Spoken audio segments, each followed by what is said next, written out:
tell us 3 things that one should keep in mind while drafting the most complicated privacy policy. Yeah. Okay.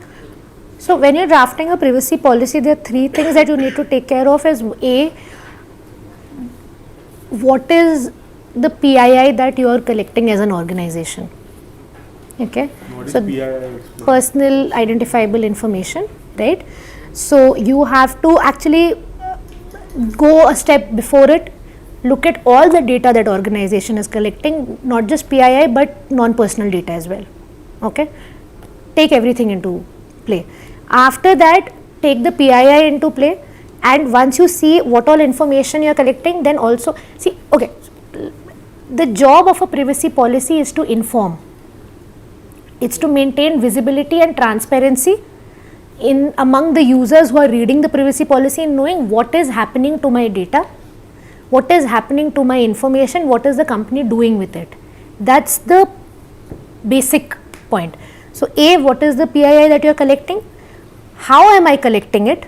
When I say I mean the company. How am I collecting it? What am I doing with it? Am I sending you marketing emails? I'm sending you messages on phone.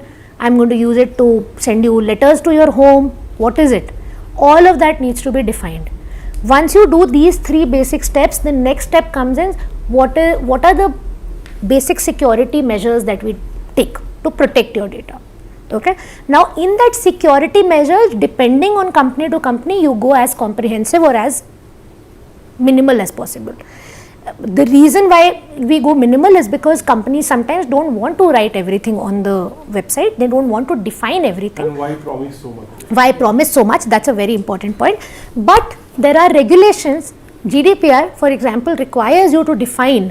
When you make a GDPR policy, you have to define your security measures.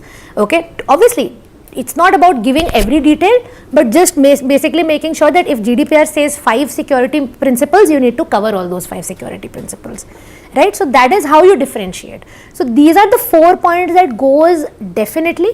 The 5th point is who to reach out to when your privacy, if you need to amend your information, you need to delete your information, you want some more information about what the company is doing, then as per the Indian IT rules of 2011 for reasonable security practices and personal data, there is a requirement of having a grievance officer. So make sure that you do that.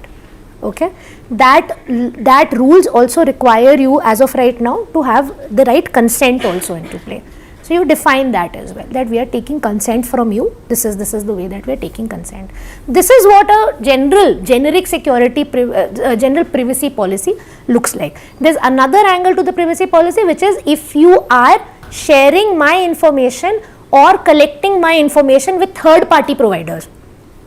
For example, I've integrated my product, or for example, as let's say, I'm sharing your information to, let's say, financial providers, service providers, so that they can approach you for XYZ things. So they have to take consent for that. So you have to define that, कि third party providers कौन है और कैसे information जा रहा है, and you generally basically put the fact that your data when it goes to them will be governed by their privacy policy. So as a user, you should definitely go to their website and look at how they are dealing with your data, because after that it's not in my hands, right? If you give consent to me to share it to a third party, then it's your job also to go to that third party and ask for what are you doing with my data. It's not just my job to inform you. So yeah, these are basic. This is a basic privacy policy, how it looks like.